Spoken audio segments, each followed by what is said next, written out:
Bonjour tout le monde, ici Jean-Claude Audette de Québec. Je voudrais continuer mes petites capsules vidéo par une nouvelle expérience de pensée que je voudrais faire avec le phénomène de l'intrication quantique. Dans mon petit vidéo à ce sujet, on voyait que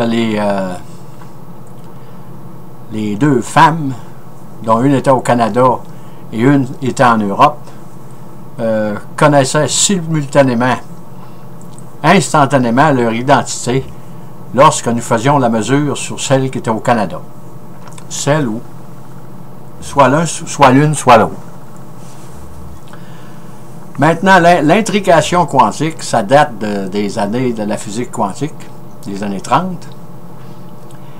Et c'est Erwin Schrödinger qui a trouvé le mot en allemand, là, qui voulait dire qu'elles ont les bras croisés. Les deux particules ont les bras croisés. Et je ne le dirai pas en anglais, en allemand, le Verschränkte, quelque chose de même. Et les anglo-saxons appellent ça Entanglement. Et nous allons faire, avant de commencer, un petit retour en arrière parce que c'est un sujet que je trouve qui est pas mal aride. On sait qu'en 1935, Albert Einstein, pour démontrer à Niels Bohr que la nature était locale, a émis son fameux effet EPR. Albert stipulait dans cette expérience de pensée que les particules intriquées amenaient des variables cachées que nous ne connaissons pas avec elles, et c'est pourquoi c'est comme si elles étaient toujours en communication à travers le monde. Un peu partout où elles étaient dans l'univers, elles étaient en communication, pouvaient être en communication de façon instantanée. Et en 1964, le physicien John Bell, je crois que c'était un Irlandais ou un Écossais de mémoire, là, c'est un des deux, là, que lui avait soumis une nouvelle expérience de pensée qu'on avait appelée les inégalités de Bell. Ça, c'est dans les années 64. Et on a essayé de vérifier ça, mais dans les années 70, c'était quasiment impossible parce que l'instrumentation n'était pas à point. Et le grand saut va se faire avec Alain Aspect en 1983, qui va réussir l'intrication de deux photons et les mesurer. C'est sûr que ça se fait avec des ordinateurs, puis ça se fait avec tout un appareil, là. On ne peut pas faire ça dans le fond de son sous-sol, là. Lui, je crois qu'il disposait des facilités des laboratoires français pour faire cette expérience, là. Et il réalise que l'intrication quantique, les particules intriquées sembleraient correspondre de façon plus rapide que la vitesse de la lumière. Ça, c'est toujours un mystère inexpliqué de nos jours. Et c'est comme si la physique quantique nous voit des tours. Et depuis cette date, il y a eu beaucoup d'avancements dans l'intrication quantique parce que aujourd'hui, on réalise que ceci va apporter comme je l'ai dit précédemment, là, des choses, des découvertes inespérées dans le domaine de la physique quantique qui va nous servir à tous les jours, peut-être d'ici 15-20 ans. Là. Et pour rendre ça plus facile, dans mon expérience de pensée, je suppose que deux jolies femmes aux cheveux longs, soit une blonde et une femme aux cheveux noirs, vont remplacer les particules intriquées pour la démonstration. Et c'est sûr que c'est une expérience de pensée, là, parce que les particules au niveau subatomique, c'est très très petit. Fait qu'on le sait aussi depuis que en 1905, Albert Einstein nous a dit que rien dans l'univers ne peut aller plus vite que la vitesse de la lumière. Et ça, c'est prouvé mathématiquement.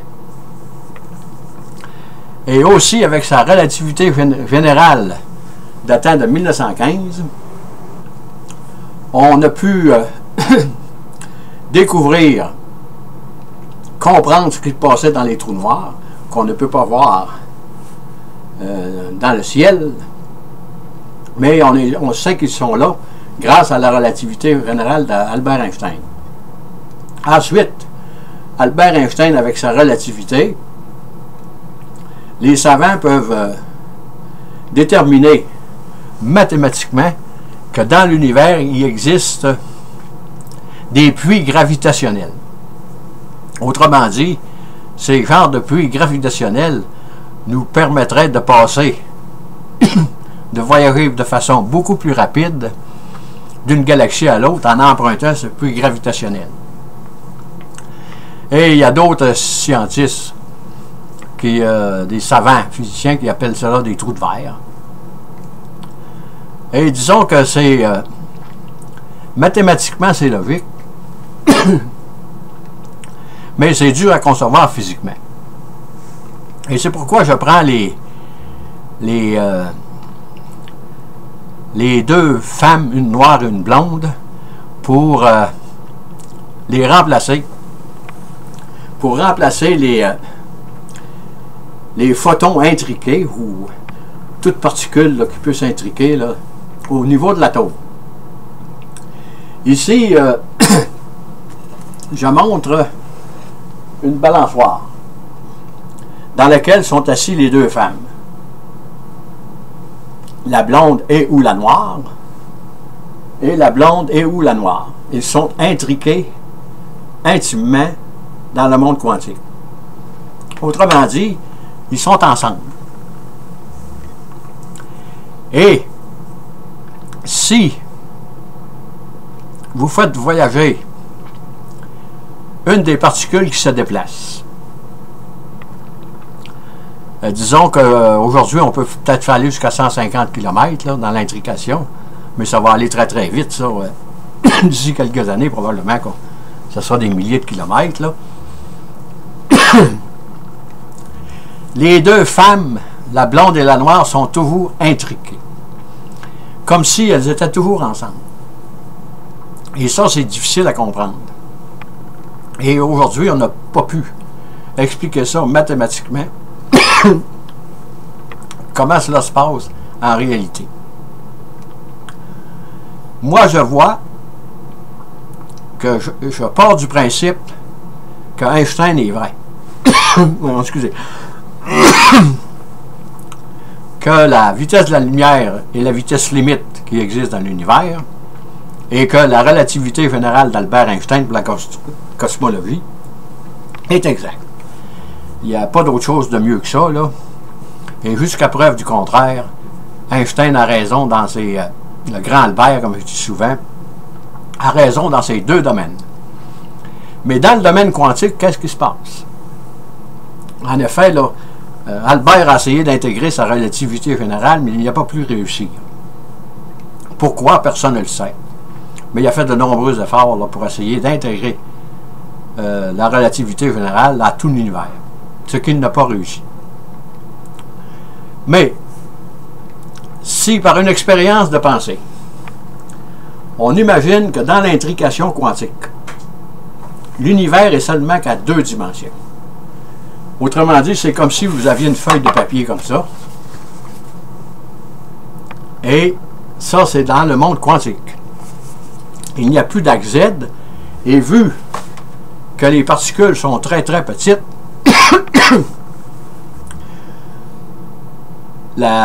l'intrication, la particule va trouver un trou de verre dans le domaine quantique. Et vu qu'ils sont presque... C'est tellement petit, ça, qu'on pourrait dire que les deux plans, les deux espaces sont recourbés l'une sur l'autre. De cette façon, ils sont toujours près l'une de l'autre. Et si je fais la mesure, qu'est-ce qui se passe? Ici, je le montre, là. Vous voyez l'espace ici, là. Autrement dit, l'espace à 2 dimensions. Vous avez le trou de verre qui est là. Et l'espace est recourbé. Et dans le monde quantique, les deux, la blonde et la jolie noire, là, aux cheveux noirs, sont sur ces deux lignes, mais vu qu'ils sont presque collés dans l'intrication quantique, c'est comme si elles étaient ensemble, et elles sont dans un univers à 2 dimensions, plus le temps qui est infinitésimal. X, Y, T petit. Autrement dit, c'est comme, elles sont toujours assises l'une à côté de l'autre dans la balançoire dans le monde quantique. Mais dans notre monde à nous autres, il y en a une qui s'éloigne l'une de l'autre. Mettons que c'est elle qui est sur la Terre, et la particule intriquée, ou disons que c'est la blonde ou la noire, s'en vont disons, à travers les espaces intersidéraux, là, disons que ça en va dans notre galaxie. Là. À ce moment-là, qu'est-ce qui se passe? Dans notre monde à nous autres, on sait que au niveau atomique, que la particule est onde ou particule. Elle est les deux en même temps. Mais dans notre monde, ça, c'est impossible. Ça ne peut pas arriver dans notre monde. Parce que si je veux savoir qui est la blonde, qui est assis là, dans la balançoire quantique, il faut que je l'aille le mesurer avec un photon. Et je fais une analogie avec la balançoire. Quand la balançoire dans le monde quantique se promène comme ça, les deux femmes se promènent dans la balançoire comme ça, la balançoire est en mouvement, ça, j'associe ça à la fonction d'onde de Schrödinger. Et les deux femmes sont les particules. Donc, dans le monde quantique, elles sont les deux, ondes et particules. Et elles sont indiscernables. On ne peut pas les discerner tant qu'ils sont demeurés dans le monde quantique. Mais, si je fais la mesure, supposons que une est supposée, mettons que je serais rendu, je ne sais pas, moi, disons, sur la planète Jupiter, ou plus loin, là. Mais dans le monde quantique, les deux femmes sont toujours une à côté de l'autre parce que elles sont dans un monde recourbé l'un sur l'autre. Autrement dit, c'est comme si le temps, l'espace se déroulait comme ça. L'espace se déroulait et ils sont assis dans la balançoire et elles voient, soit la blonde, soit la noire, elles voient l'espace. Le treillis de l'espace-temps se dérouler à une vitesse de la lumière, évidemment, de particules, voilà, sous leurs pieds. Mais si je mesure pour savoir qui est sur la Terre ou aux confins de l'univers, ou disons la planète Saturne, à ce moment-là, il faut que je la mesure. Et pour mesurer, il faut que j'envoie un photon. Et en envoyant un photon, qu'est-ce qui se passe? C'est que la fonction d'onde de Schrödinger s'écroule. Donc, elles ne sont plus intriquées. L'intrication disparaît. Et là, vous pouvez savoir que celle qui est sur mettons, Jupiter, c'est la noire. Ou ça peut être la blonde, là. Mais pas les deux. Tandis que dans le monde quantique, elles sont indiscernables, c'est comme si elles étaient dans un genre de brouillard, peu importe la distance où elles sont dans notre monde à nous autres, parce qu'eux, elles sont dans un monde à 2 dimensions. Une feuille de papier comme ça. À ce moment-là, qu'est-ce qui se passe? On peut facilement concevoir que celle qui est sur la Terre est là, et celle qui est la planète Saturne ou Jupiter, ils sont plus ensemble. Ceci veut dire que la fonction d'onde de Schrödinger à l'intérieur du monde quantique s'est écroulée. Et si je prends, ici vous avez le monde quantique, comme ça, vous avez la blonde qui est là, et si je tourne ma feuille de bord pour une analogie, vous êtes encore dans le monde quantique, et ça peut être la blonde ou la noire qui est là. Mais quand quand vous détruisez la fonction d'onde de Schrödinger en envoyant un photon pour les mesurer, à ce moment-là, on revient dans notre monde à 3 dimensions. Et vous voyez que les deux, la blonde, ils ne peuvent plus être la blonde et la noire. Là. Si la noire est ici, on est sûr que la blonde est là-bas. Et tandis que quand elle est dans le monde quantique avec l'intrication, ou l'onde, la fonction d'onde de Schrödinger, c'est comme si elles étaient toujours ensemble. Parce que ce n'est pas la même dimension où elles se trouvent. Et ça peut donner une idée de qu'est-ce qui se passe dans le monde quantique et dans notre monde. Mais ça ne veut pas dire que c'est une vérité de la palisse, là. Mais de cette façon, on peut comprendre un peu comment peut marcher l'intrication quantique. Dans le monde quantique, elles sont toujours ensemble, peu importe, ou dans notre monde à nous autres, une des deux, une ou l'autre, sont situées dans l'univers. Mais dans leur monde à eux, avec l'intrication quantique, elles sont toujours ensemble, comme si rien n'était. Elles sont dans la balançoire. Mais si vous envoyez un photon pour les mesurer, le mouvement de la balançoire va s'arrêter et la fonction d'onde de Schrödinger va s'écrouler. À ce moment-là, vous avez deux particules où les deux femmes vont apparaître de façon distincte et complètement séparées. Elles ne font plus un tout comme dans l'intrication. Elles sont deux entités séparées et la blonde va apparaître soit sur la Terre, la noire, mettons, sur la planète Saturne, ou vice-versa, dépendant celle qui apparaît en premier. Mais dans le monde quantique, elles sont toujours ensemble. Moi, je vois ça comme ça. Parce qu'on ne peut pas expliquer l'intrication quantique dans notre monde à 3 dimensions, là, plus le temps. La courbure de l'espace-temps, là, on ne peut pas expliquer l'intrication quantique. Comment se fait que les deux particules ou les deux femmes savent instantanément qui elles sont? Si je mesure sur la Terre et c'est la blonde, je suis sûr que c'est la noire qui est sur la planète Saturne. Mais on ne peut pas revenir en arrière. On ne peut pas prendre ces deux femmes-là et les remettre ensemble. L'intrication quantique est disparue. Et j'ai mon résultat. Je sais que la blonde est restée sur la Terre et que la noire est à la planète Saturne, ou la noire peut être restée sur la Terre et la blonde est à la planète Saturne. C'est un phénomène qui est très, très bizarre et c'est pas comprenable dans notre monde. Les physiciens ont essayé, ils ont essayé toutes sortes de choses. Moi, ce que je vous dis là, je ne peux pas le prouver mathématiquement. Mais les physiciens, pour dire des choses comme ça, il faut qu'ils le prouvent mathématiquement. Et comme je ne suis pas un physicien, à ce moment-là, je peux me permettre de dénoncer ce genre d'hypothèse, d'expérience de pensée, là, qui va, qu'est-ce qu'elle veut, ça vaut qu'est-ce que ça vaut. Et si c'est un peu comme ça que ça se passe, Niels Bohr avait raison de dire que la physique quantique est non locale, et Albert Einstein a raison de dire que la physique quantique est locale.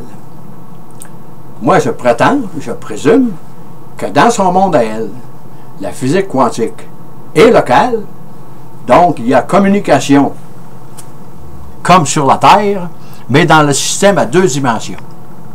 Autrement dit, les physiciens, communication de proche en proche. Et vu que ces particules sont tellement petites, c'est comme si les deux feuilles de l'espace-temps étaient intercalées l'une dans l'autre. À ce moment-là, le trou de verre est des milliardièmes de millimètres. Là. Ça ne prend pas un gros trou de verre entre ces deux surfaces pour communiquer entre eux. C'est pour ça qu'on ne sera jamais capable de battre la physique quantique quand il vient le temps de la mesurer. Elle est toujours plus rapide que nous. Elle est toujours plus rapide que nous. Et c'est sûr que si ces deux savants-là revenaient sur la Terre avec l'avancement de la physique quantique qu'il y a eu, et probablement qu'il la ferait avancer encore beaucoup. Mais que dirait-il? Probablement qu'il trouverait ça peut-être un peu farfelu et drôle, là. parce qu'on peut pas se comparer au grand Albert Einstein ni à Niels Bohr là, dans le domaine de la physique quantique. Mais ça, c'est une expérience de pensée qui peut se tenir, mais que mathématiquement, moi, demandez-moi pas de le prouver, je ne peux pas. Et d'après mon raisonnement, c'était pour montrer qu'on ne peut pas expliquer l'intrication quantique dans notre monde à 3 dimensions. Hein? Largeur, hauteur, profondeur, plus le temps. La relativité générale d'Einstein, c'est ça qu'elle dit. Mais dans le monde quantique, probablement que ce n'est pas la même dimension que les particules prennent pour nous jouer des tours. Le plus grand savant vivant aujourd'hui dans l'intrication quantique et Alain Speck.